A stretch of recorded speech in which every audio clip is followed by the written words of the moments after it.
Hey guys, Lemur here. I'm gonna bring you a quick Glacial gameplay video. Just a quick update about myself. Currently 382 LP Grandmasters in North America. It's roughly like 4 games off Challenger. Today didn't go so hot. My rank games were probably my worst rank games I've ever played in a day. 110, 14, 19, and then 17, but I mean that's support. So, coming off a rough day, but I think tomorrow I can bounce back. And it's still 2-2, but like even in the win, I'm 1-9. Wasn't too hot. Anyways, before we get started, um, where's the collection tab? Oh yeah, here we go. I was gonna go over what runes I use for Glacial Ahri. So some people do it a little bit different. I actually use runes similar to Yurihara Ahri, which is roughly around this. You swap the um, adapter, you swap the armor and MR depending on your matchup. Um, Alternatively, if you're in a rough matchup like Syndra, you could take Biscuit Delivery. I personally prefer minion dematerializers. If you minion dematerialize the back two caster minions and then one melee minion, it ends up being at level 9, your Q clears the wave very efficiently. Um, I don't think it's actually necessarily needed 100%, but it just feels very nice. Because as Glacial Ahri, you don't actually have a combat keystone until you get your GLP, and so just trying to wave clear and not actually interact with the enemy laner is generally going to be your best bet to win. And then Magical Boots, it's pretty easy because you want to rush your GLP. You don't want to spend time building your boots. There are matchups where I'd say maybe don't take this, and also I'd say maybe Syndra rushing Merc Treads can be particularly good. So maybe going for Stopwatch here, or even, if you want to mess around with your Hextech Flash with the R, that little bug interaction, you could try that too. Here, I pretty much always go Cosmic Insight, but Approach Velocity could definitely be um, something viable, especially after the buffs. I've never actually tried it myself, but I would be curious. But you have to also keep in mind that this gives you not only the 5% CDR, but also the 5% item CDR, which also helps with your glacial items like Twin Shadows and GLP.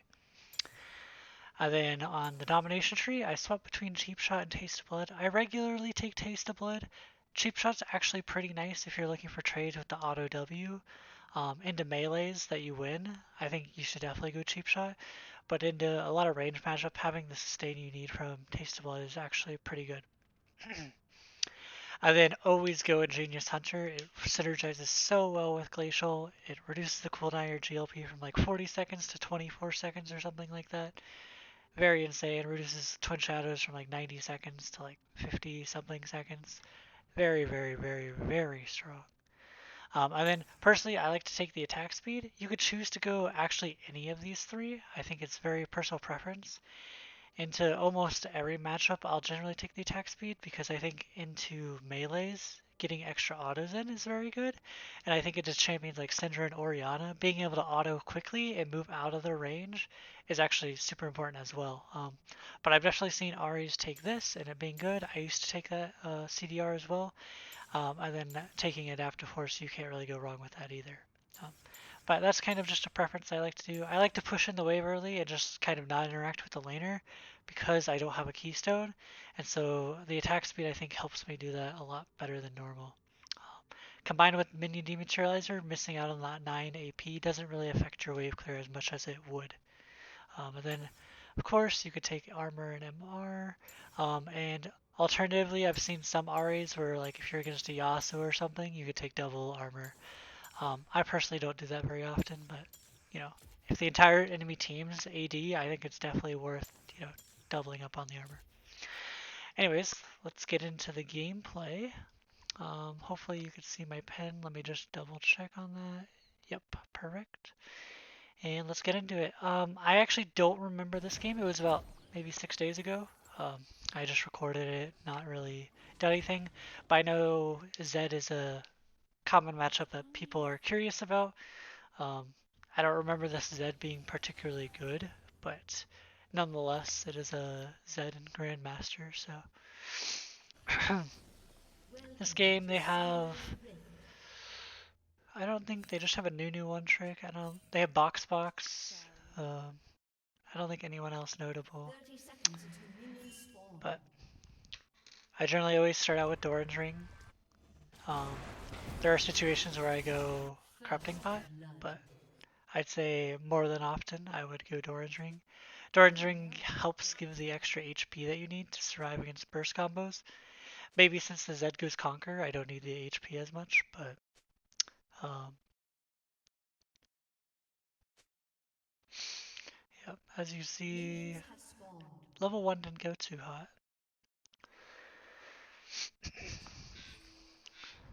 Yeah, I actually don't remember a ton about this game other than I did pretty well, I think. So we'll just see how it goes. I'll be critiquing myself along the way because it's not only a coaching opportunity, like analysis on for you guys to play, but it's also a learning opportunity for me because I'm still learning as well. So wave starts out here. If this is a ranged matchup, I'd be autoing the creeps right now to contest the level 2 push. But since it's against Zed, I know that I can obtain the level 2 push very easily against him. I'm just going to auto this first creep so that I don't have to use my Q to actually hit all 3 at once, especially because they spread out. I should go for a Q here. I think I missed out on that opportunity.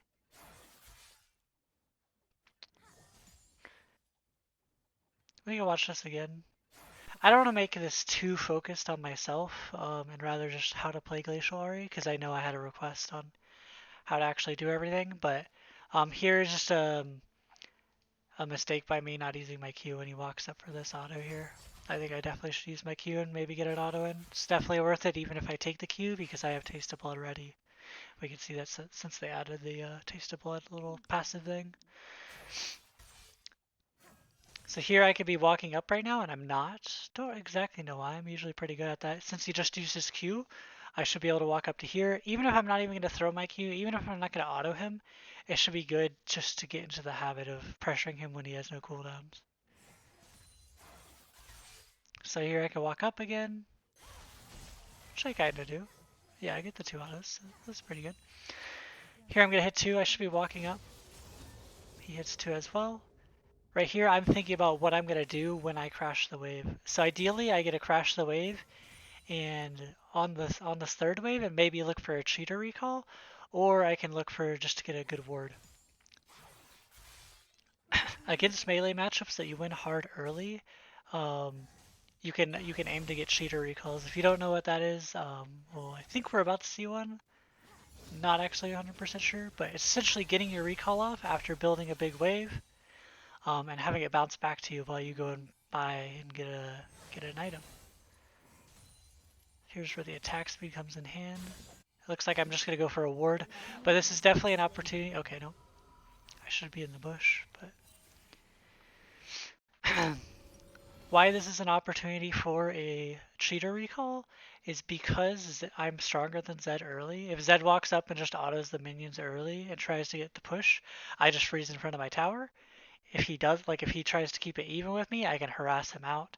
And so it just ends up with me always having pressure and he concedes that. Fortunately for me, I was able to build like a somewhat decent sized wave, crash it on him. His wave gets stuck here, therefore due to the even minion rule, if you know what that is, that means if the minions are closer to the enemy's tower, then the wave will always push back. So eventually this wave will always come back into my tower and there's nothing he can do about it. Therefore, it's okay if I go B here. I might miss 1 or 2 creeps, but I get an extra item, and then I end up catching the wave right here, and maybe even looking for an opportunity to freeze. This is especially helpful when you go Corrupting Potion, because you can use your first 3 Corrupting Potions, go B, and then have another 3 charges. So I end up going for the double Dorans here. I think against Zed, it's pretty good, because then, you know, it makes it very unlikely that you can die. I think an option of going Darksteel could also have been good. I think if I go Amp Tome, it's also okay. I think just doing the safer option for I should have been dematerialized that. For the Doran's Ring is pretty good into the Zed matchup because you don't want to be dying in this matchup because it can snowball very quickly if he gets CDR and you can't ult his ult and stuff. So right here, it looks like at this moment you think he has gone B. Looks like he did. He got his 3 to Dirk. He has a much better buy than me. So it ended up not being a super valuable cheater recall, but what I can actually do here is I can push this wave, and I can actually recall again if I want. But while I do that, I should be getting a ward out, because my ward's been up for a while. I could actually just recall here after I get my ward. See what I do. I might not. Sorry, I need a close team. Okay, I decide not to. I think there's a valid thing to you know, recall there and get another amp tome. I end up not doing it. He ends up going for his WEQ trade. He does not have electrocute, so it doesn't hurt as much as it normally would.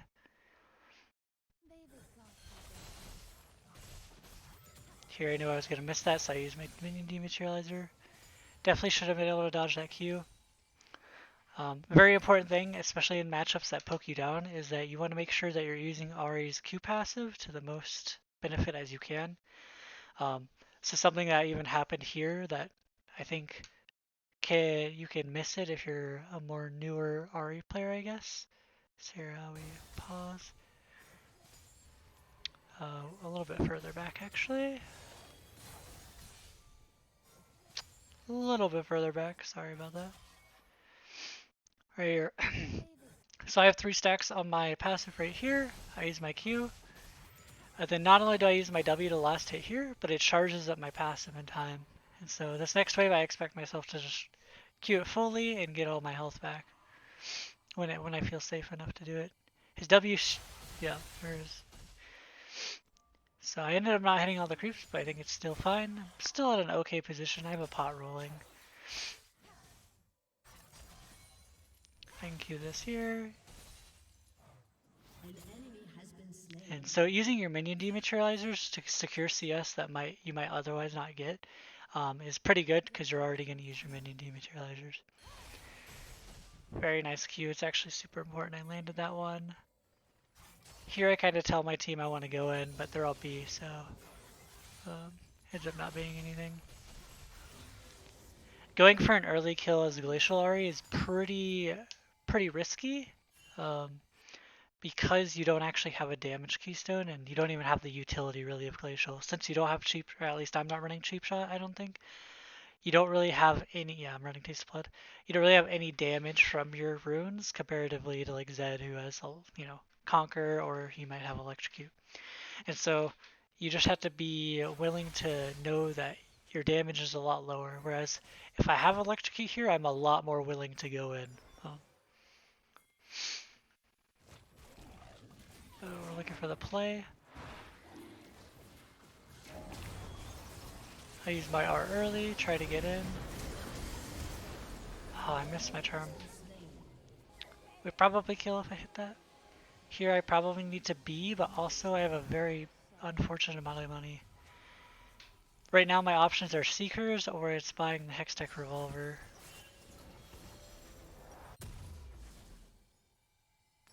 I end up going Seekers. I think I ended up regretting going Seekers this game because this Zed was really bad.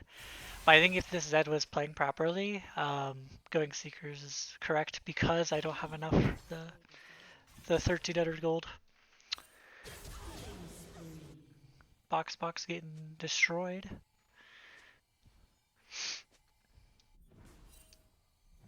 Ping Zed missing. I tell him that he might go top. I think he does end up going top. I'm kind of remembering this game now. Hard pushing here because I know Zed might go top is super good.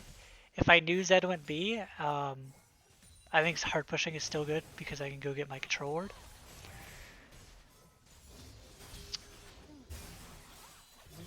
Oh, Shinzo winning that, right. Top Kingdom. Give my team a well played. My ringer's gonna start dragging. Here, I don't really want to aim, like I don't really want to waste my mana on dragon, and so I just stay mid. It's kind of somewhat greedy by me because dragon's a super important objective, but like I would use like a fourth of my literally half of my remaining mana to help him do this dragon, and it's not really worth it overall for the whole map. Because if I go and Zed gets a roam off, then it's not going to be worth it in the end.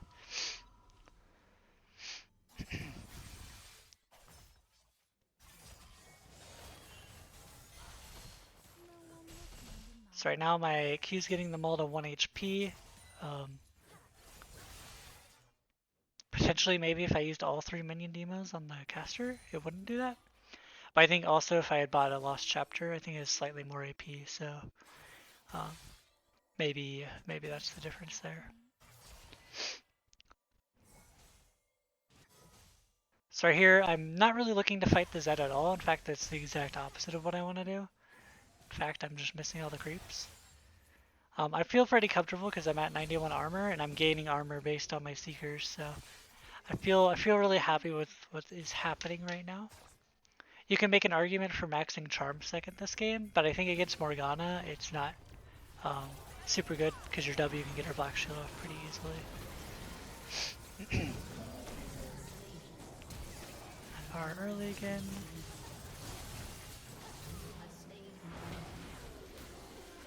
So, the big thing about this is not necessarily the mechanics of the play, but how this happens. So, one of the big things that I do that this Zed doesn't do is I'm focusing on the wave and he is focusing on harassing me. Rather than using his spells on the wave, he's using it on me, alright?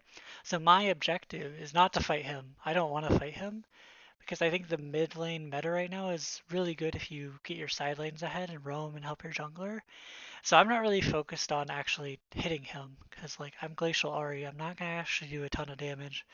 And I don't have my GLP, so the chances of me killing him are very low. If he goes in on this W, I'm gonna have to use my ult and just run away, but that's fine. But the biggest thing is that I'm pushing the wave and I'm getting priority on the map. All right, if I get priority on the map, I can go play swords. I can go and look to roam. So here, I run bottom. So at this moment, he should have been pinging that I'm running bottom, and this play probably should have never happened. But this Nunu just kind of ran it. But ends up going pretty well. I use my Oregon early just to get to the fight faster because I know I have enough damage. I just use my Oregon very fast to make sure our ringer doesn't die.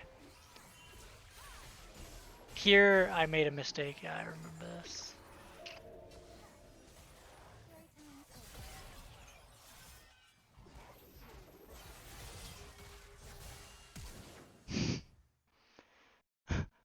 It's that extra armor coming in.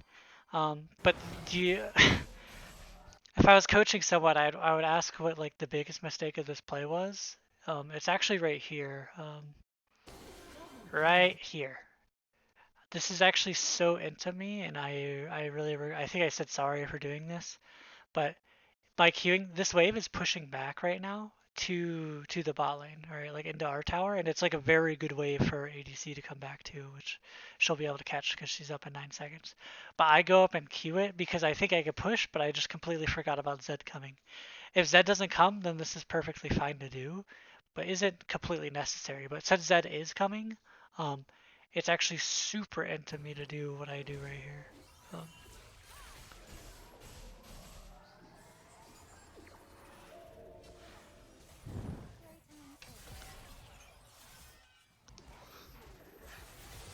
And here I should probably just flash earlier. I got a little bit greedy because I didn't think he'd actually do that much damage without electrocute, and since I have like 100 armor. Yeah, I say I shouldn't have queued the wave because now the wave isn't actually where she wants it, and it's actually harder for her to walk up. Whereas they could have just held a freeze bottom and denied so much.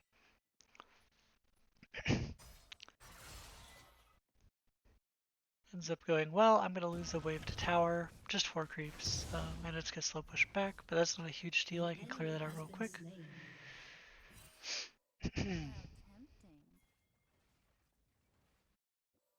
Looks like the lane state didn't, oh maybe it did. The lane state didn't end up killing our bot lane, that's why I felt so bad and I remembered this specifically. Because I knew this was my fault, that this because I had died here. Like, yeah, they could know that Nunu's maybe here, But if I hadn't queued the wave previously, the wave would actually be like right here, and they're way less likely to die in this position. And so when the wave's up here, it's like very bad for them because they want to break this and push it into tower. And so I think I actually just got them killed here. Um, but yeah, our bard kind of just randomly ults like that, so.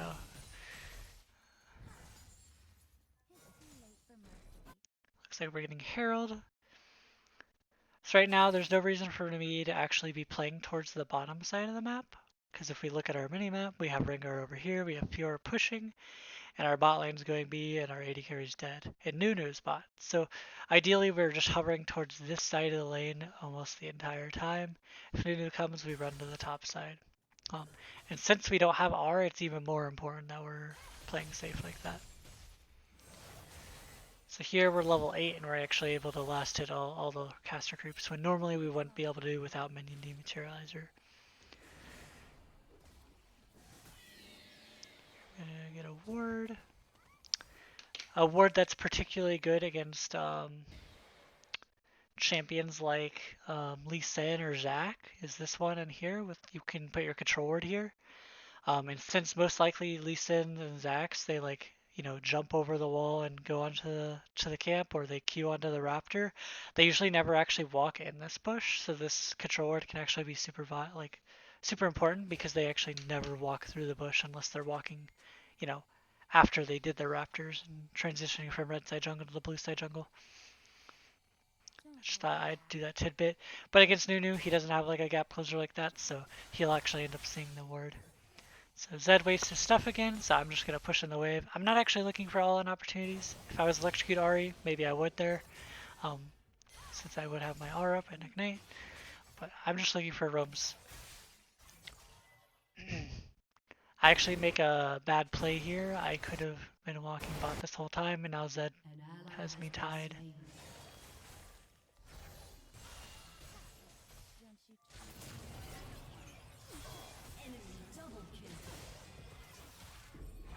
I can't end up killing this guy. I should have just prevented him from going back. So we can watch why this is such a bad play.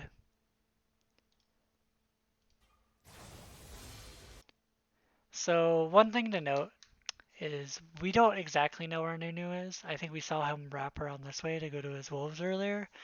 But right now our strong side of the map is actually our top lane. But just because it's the strong side doesn't mean that you necessarily as the mid laner should always go to the strong side. Sometimes supporting your weak side can actually be the better play. Because if it's a 3v4 under tower, you can actually win those sometimes, right? And so when I make this play over here and I queue this and I show that I'm going top, I realize shortly after, like, wait, they're making it play bottom and they don't actually need me top. Like, they already have this handle top and they're playing it very slow top. And so I realized I should have been going bottom, but it's a little bit too late. If I was ahead of this Zed, maybe I get this Nunu kill. Something small to note about the Zed Ahri matchup. Usually it's bad to waste your charm before he ults. However, in this case, he's actually out of his ult range, is like right, like maybe here. This is his ult range, but since I charm him out of his ult range, he can't actually R on me. And so since he can't actually R on me, it's like a free charm unless he uses his W. And if he uses his W then R's, then it's like, man, I can just R out and then like nothing happens. I'll get pry on the next wave because I have R and maybe I can run top. Let me get a drink of water real quick. My voice is like dying.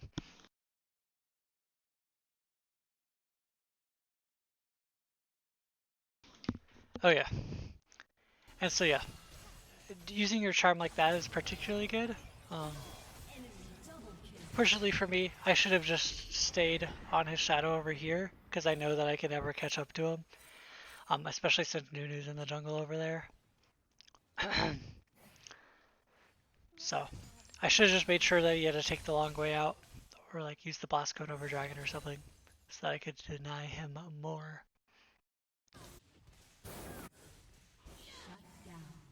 My top lane and jungle get 1v2'd by Mox.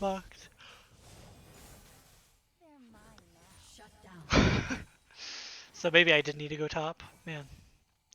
This is actually very good of the Zed to stop me in my roam. So that's the one good thing he's done so far. So here is a situation where it would have been like a decent time to recall. But I'm actually fairly strong right now. I'm close to leveling up, and when I level up, I'll have my Lost Chapter proc, and I'll be able to get all my mana back. So I have pretty good sustain. I have my, passive on my Q up, so I can heal my HP with that. So like I'm looking pretty good on my HP and mana, despite how it looks. And if you don't know, GLP costs 1450 from Lost Chapter, and so I'm just gonna look to farm that out and then go B. It's a very common trend on Glacial Ahri is like you wanna, oh, was it 1500 or was it 1450? I think it's 1500 actually. And so a common trend with Glacial champs is you want to make sure that you're farming out for your GLP then going B. I could have maybe looked for a little bit more poke there, but I just want to be a little bit safe because I'm just looking to get my item. And then I'm looking to pop off. So I need to wait for one more wave and then I can get my GLP. Your team has destroyed a turret. So I'm probably going to hard shove this in. We're going to give Dragon because I don't want to contest it without ult. I don't want to contest it without GLP. Then we're going to look to go B, and then we're going to be very strong. Strongest champion in the game. Here I'm doing something weird. Not exactly sure why I'm doing it. Maybe I felt like staying on the map to support my top lane play that was happening, but maybe not 100% necessary. Yeah, this is kind of questionable.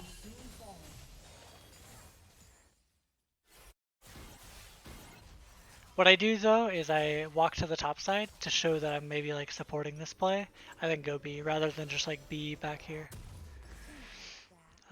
So just like moving to the side of the lane where you want to support and then recalling is going to be better than just recalling when they see you or recalling in general.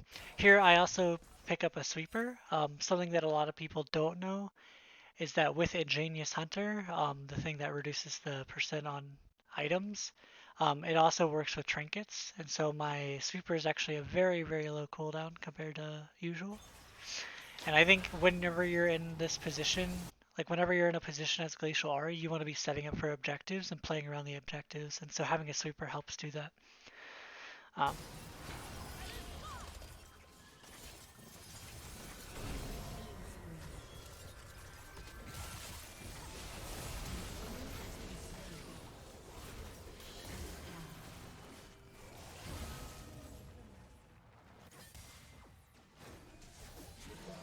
So ideally I get the kill there because it has blue buff, but Rengar just takes it. So I think this play is what sets me apart. Like this is one of the plays that would set apart a like Diamond 3 or Diamond 2 Ahri from like a Grandmaster Ahri. And I don't want to be egotistical or anything, but I was, a Diamond 2 player at one time or like a Diamond 3 player. And just reading the map and being here for this dive is what it really is like instead of just running back mid, because like even if Fiora was going top here, like the thing is like maybe it makes a little bit more sense because Fiora's walking mid here, but even if Fiora wasn't going top here, I like 99% sure I'd be running bot lane because I even saw before this was happening what was happening. They were building up a wave and they were looking for this dive. And so if you're able to actually just run out of base to bot lane, especially with something like Glacial Ahri where you have your GOP, you can like take the enemy off guard and prevent, some of your um, weak side players from dying. Super good. So this was literally mid gap here.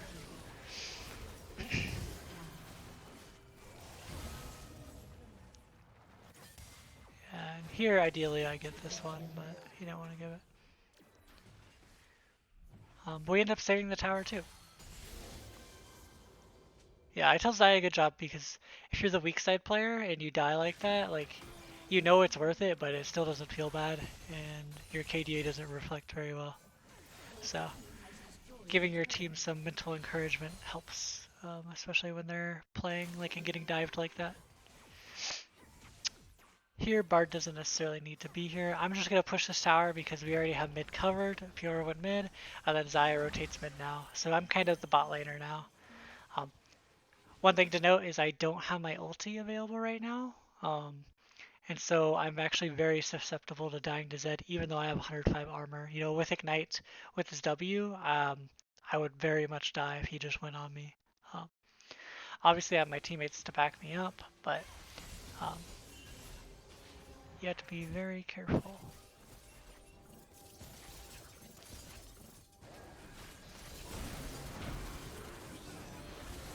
Here, I actually did something I learned from Dopa. I don't know if it's necessarily worked. Here, I take that for him. I might die here. Do I? Here, I try something fancy. I wanted the montage play. That was very interesting. Oh, I hate this. I hate what I did here. We'll watch it anyways, but...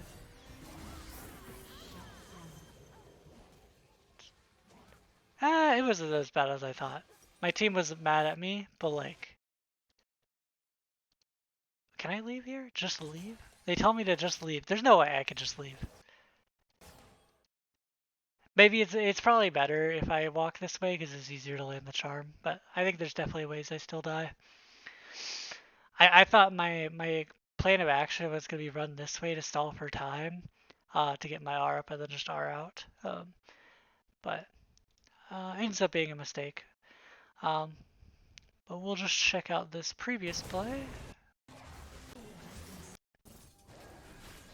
So I learned this strategy from Dopa.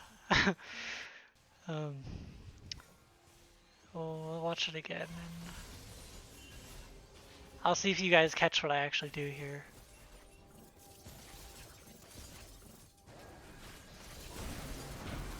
Alright, so if you didn't catch what I did, is I pretended like I was scared. So I sweep, and then I see Morgana, and I continue to run away. She's in vision of me, like she could actually see me right now. She sees me, and she sees me running away. The Aphelios sees me, and he sees me running away. So he's like moving forward because he thinks like they have the upper hand and Morgana might queue in on me. Right? But I'm not actually like, I'm not actually scared. I'm just displaying that I'm scared by running this way, right? And like using my sweeper. And so then he ends up walking up and getting caught by Ringer. There's a Dopa VoD I think I reviewed where he actually did the same thing at level 1. And so I actually was able to do that at like level 11. So I was pretty happy about that. Here I had a good charm on Morgana. Very nice. Here I take the W. I think it was very important that I did that. I'm glad that worked out. I should have used my pink ward. I used it a little bit late. And here I kind of go for the style points where I queued and then I tried to like take the portal to have the Q curve. But I was just not quick enough. I thought I was going to be so sick. And he's up living, so it's very sad. But just charm flash, Q, GLP, and he's dead.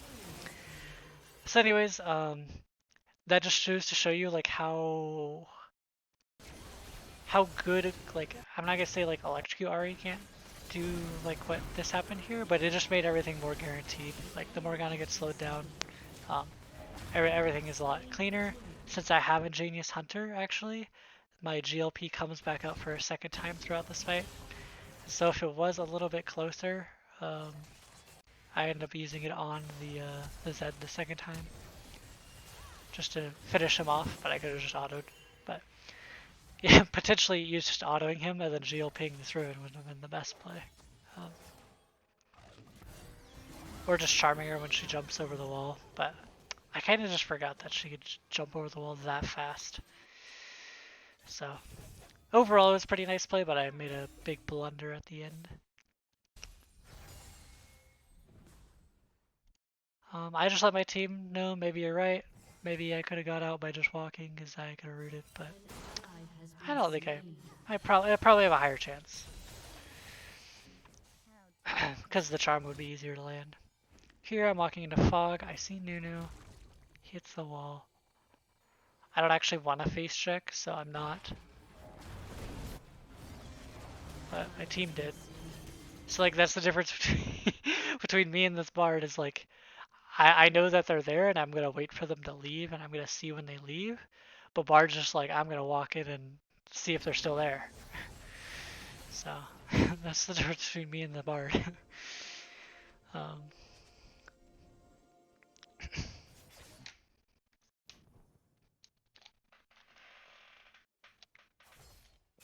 Alternatively, I could have been looking for a roam on the top side or helping Fiora with Rift Herald, um, which maybe could have been the more proactive play instead of just watching them leave the jungle. Also, at the same time, kind of like baiting my bard, I guess. Even though I like really, it's really not a bait, but like he just, you know, is like that. So me and Fiora are really fed in this game, and our Zaya is I think 1 and 7, but it's not like her deaths are all like entirely bad. Um, so the 1 and 7 is a little bit misleading, kind of like some of my games today. Some of them, not really all of them. Um, but we're still looking pretty good this game. Looks very winnable, especially once I get my Twin Shadows. Generally as Ahri, I'll always do GLP into Twin Shadows when I do Glacial. Very rarely will I ever like alternate to another thing.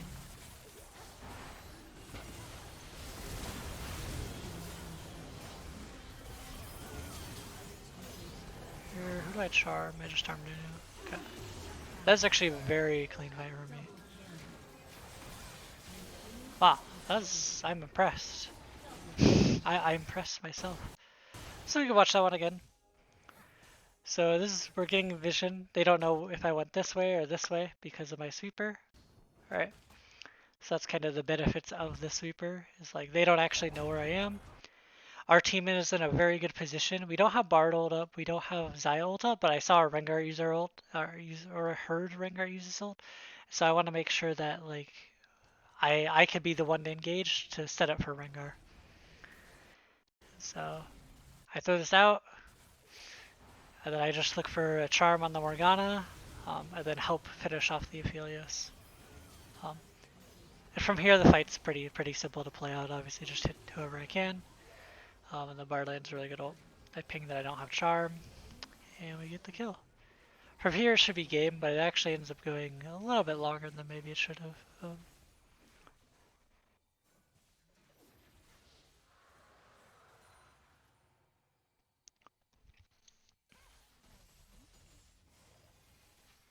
Maybe hitting that control ward in the river was it actually better than pushing this wave and denying and helping hit this tower. Here I'm so I actually just need to be, I think. I don't think I can hit this tower.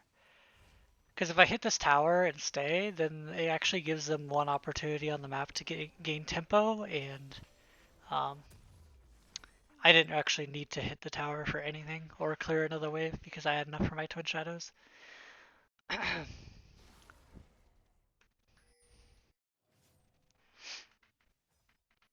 So I'm back out on the map. I'm probably the scariest person on my team. Even though it looks like Rengar and Fiora are pretty scary, I think Rengar is pretty scary, but I think I'm also very, very scary. Melt's a very low cooldown. If I have ghosts up, I can pretty much kill you. Maybe not Riven, but pretty much anyone else.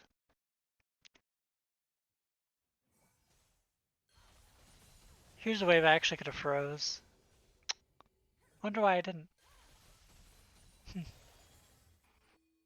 could have froze that wave for a little bit longer. I saw my bard going in for plays, so I was a little bit nervous. But he plays swords that are gonna get cleared, so.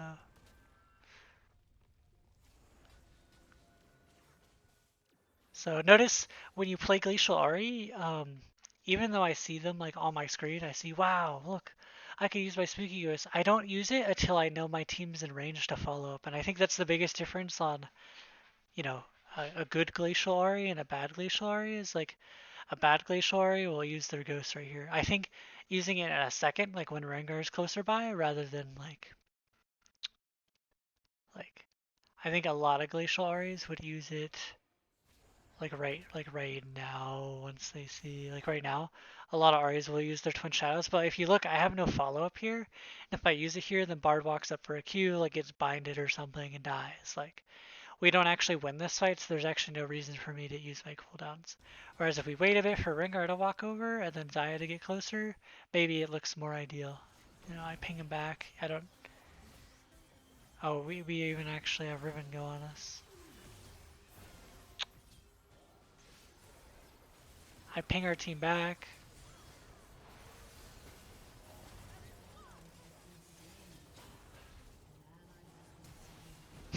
What? When does that ever kill me? Okay, Rengar's just taking the kills for no reason. Your team has destroyed an inhibitor.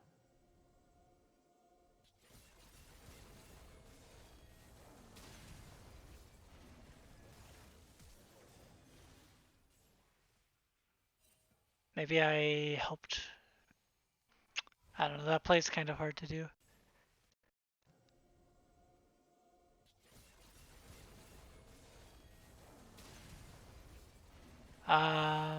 Yeah, I don't know. Maybe there's a world where Rengar kills him if he just walks at him. We could check out that fight again though. I think Boxbox had a really good flank. I don't even know how he got there. I guess he just hopped over this or was waiting for a really long time. And so I think the most important thing is like I'm communicating with my team with pings. Like I tell the bard to not do this. Like um, obviously they're positioning aggressively, so at this moment we know that we need to peel back because we have Fiora split pushing, we're getting free stuff bot, and we know we don't have Fiora TP. That's why I'm pinging him back. Alright, she gets the stun and knock up. I use my ghosts after my R, so it ends up slowing both of them and it ends up being a really good slow field. And then I just GLP here. It makes it impossible for Aphelios to get in, like literally impossible for him to do anything. Until, you know, there. And then Moirana does this. Like, they never kill me in a million years, even if Zed's on me. Like, I have 123 armor, so it's very questionable play. But, yeah. So you want to always make sure that you're getting your active items out when you're playing Glacial Ahri instead of just holding onto them. And kiting back or chasing with them is always a viable option. Like, you don't always have to be, you know, running people down with the Glacial actives. You could also be using them to kite back. So yeah. Skip ahead. I think a whole lot of nothing happens here. Oh no, he kills him. Okay, whatever. Here, I can't kill this guy, so I just go B. I think I buy a stopwatch.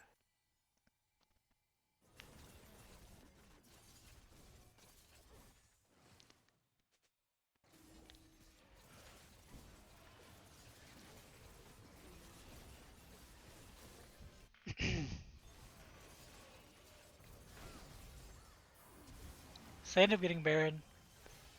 I missed the charm. I maybe could have killed the Zed if I RW. Oh, I think I killed him anyways.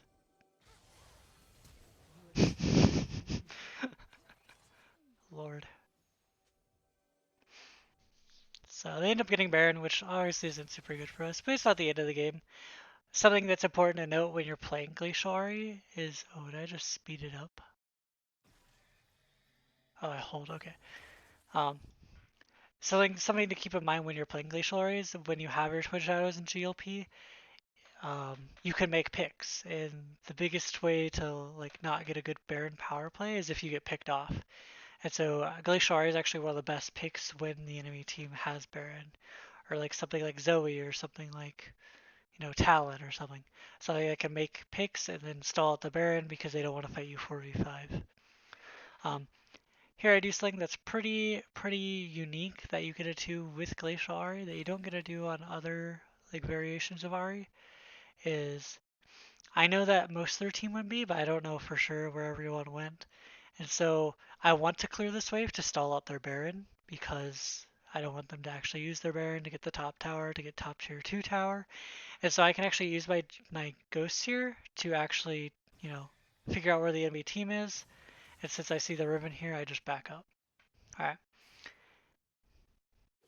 Whereas if the ghosts don't see anyone, then I'm pretty free to clear that wave because the ghost will always go on anyone it'll go on the first two people that are in its range.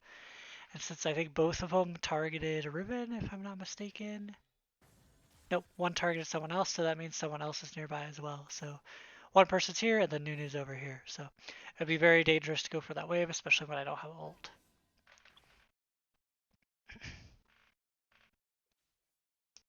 So yeah, using your Twin Shadows to get your wave clear or like get your wave push when you're in the side lane is also a viable strategy, especially when you have a Genius Hunter fully stacked where the cooldown's only, about 50 seconds. So like it's already almost up in 20 seconds. You want to make sure you're not doing it too often though, because you need to be using Twin Shadows to make your catches as well. Otherwise, it's like you don't have a keystone. Your keystone's like a blue trinket. I tell her she could have it because I think she needs it to split push. Because I've been looking at her and she's been going in the side lane, so it's not a huge deal because I don't actually go Um, but the 10% CUR is very nice.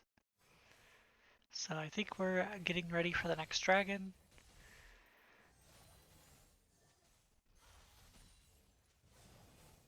I missed the cannon, man.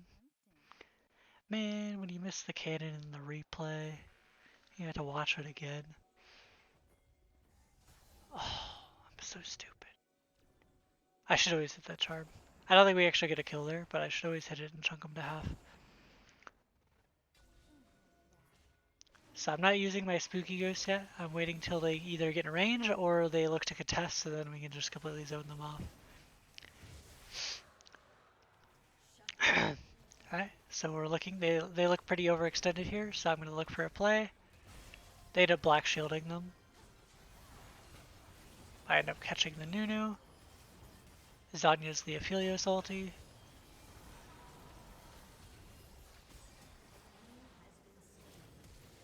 He ends up flashing. I don't think we end up killing him. Yeah, our Bard misses that. Very unfortunate.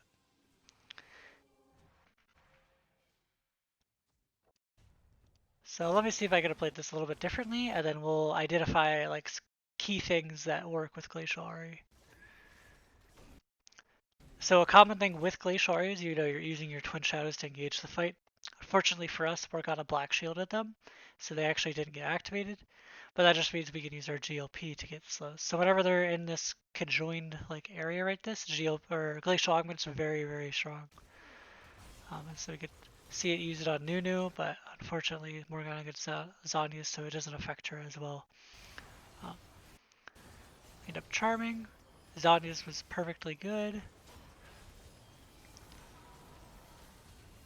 I don't think I get R into the Nunu, so I think R into the side was okay, but maybe could have been positioned further forward to maybe hit the damage.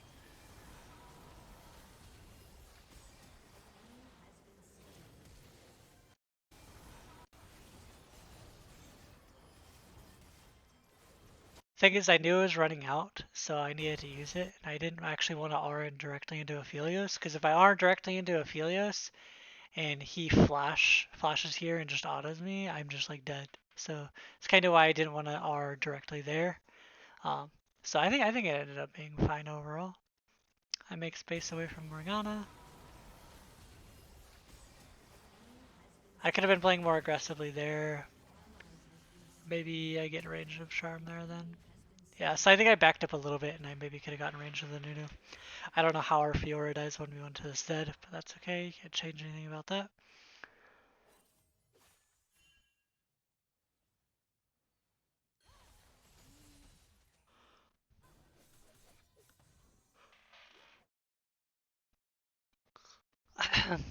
So they still have Baron buff. Something to note here. So I do select very small. That ends up probably not mattering because I'm going B. But you should generally always do it when you're playing Ahri, especially in the later parts of the game.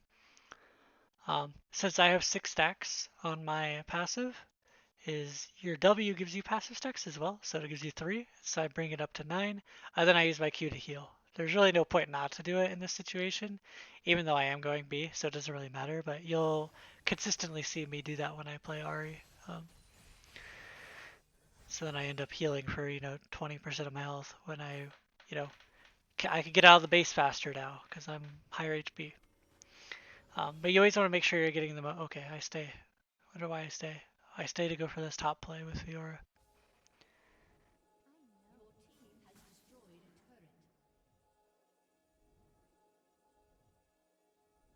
So she's running him down. So there's where if I'm Electrocute Ahri, I actually just killed the Morgana there. I always GOP too. Whoops. So there, maybe I should have just gotten B and accepted that Nunu would probably die to Fiora alone. But maybe since I stopped the Morgana, it actually helped get the kill. But I could have got my Zhonya's here, which would have been very ideal. Actually, could I have? Yeah, I could have. I think. Wow. Wait, this was a good game. Oh, I almost died.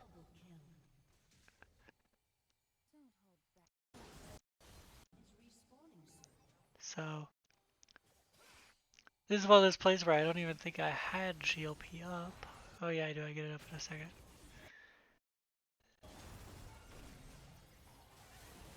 Oh yeah, the GLP was giga broken there. So something to note about this is, I think I did it in another VoD too. Um, hard to remember exactly. But your R actually will do, damage to the champion, but it'll also hit the creeps nearby. So when I go for this R right here, is I know that if I like hold a little bit on my charm, it'll kill this creep no matter what, because my R will hit that creep. And so I could just go for the charm, and no matter what, it'll probably hit him. And Morgana's a little bit late. But we land a nice GLP, Morgana flashes in, and we finish them up. Finish them both up. I almost died to that tower. So here I want to queue the wave. I tell my team I want to queue the wave, so I Spooky Ghost here. Here I heal up like 30% of my health. I think I mistimed this one. Ah, you hate to see it.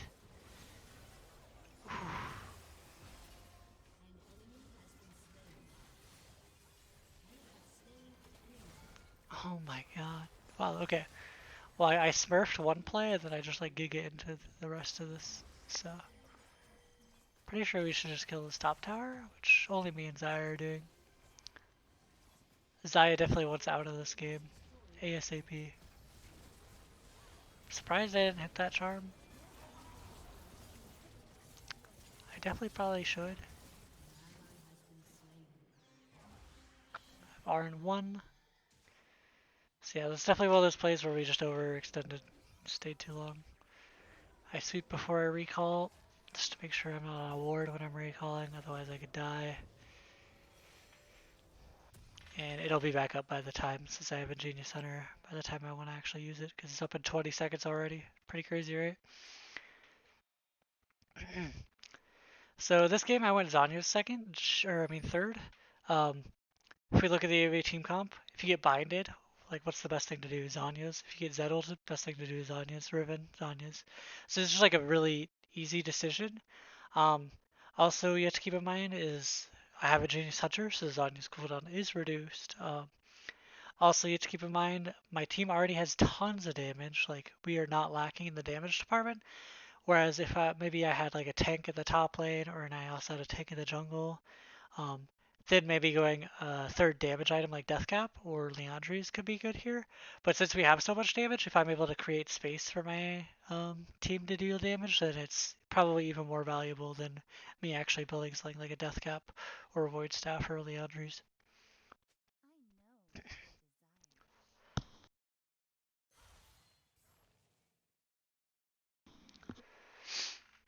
So here I had to auto first.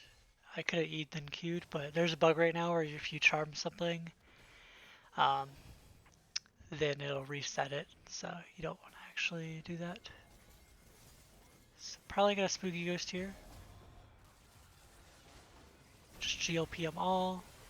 This is where GLP really shines.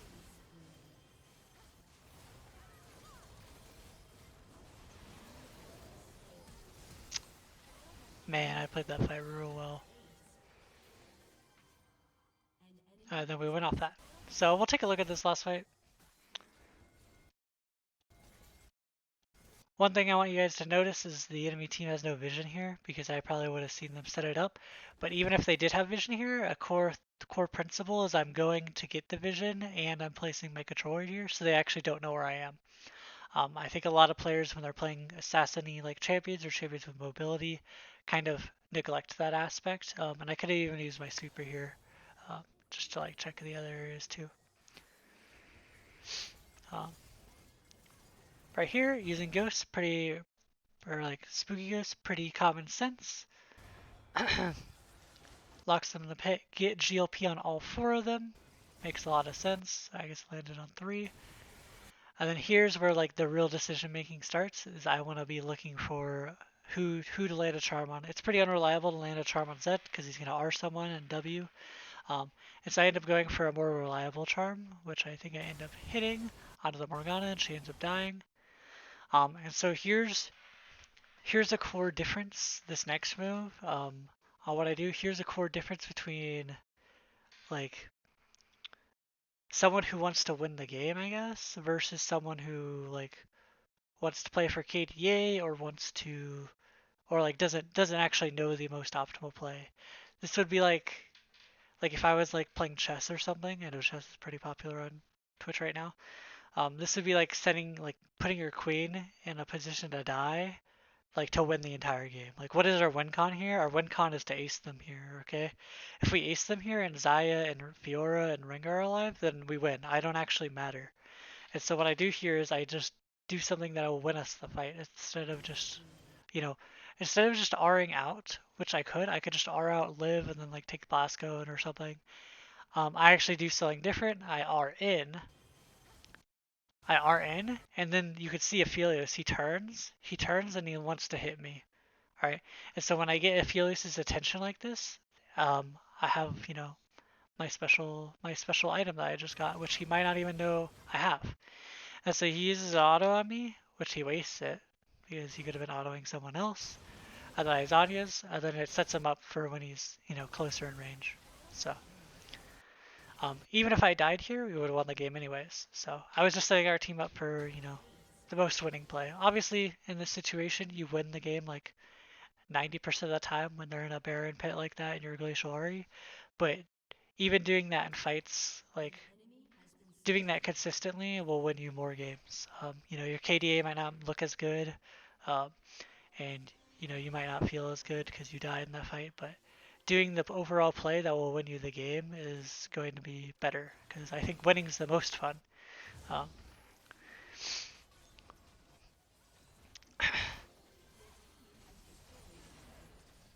and there we go. So yeah, I hope you enjoyed. If you have any video requests for me, please leave a comment. I read all the comments, so if you have any questions, if you have any things that you want me to go over again, I tried to pertain a lot of it to Glacial Ahri as much as I could because that was the request. But I could definitely go over like more of a full guide and maybe different matchups for people if they are interested. Um, but yeah, I hope that you guys enjoyed, and I'll see you guys next time. Peace.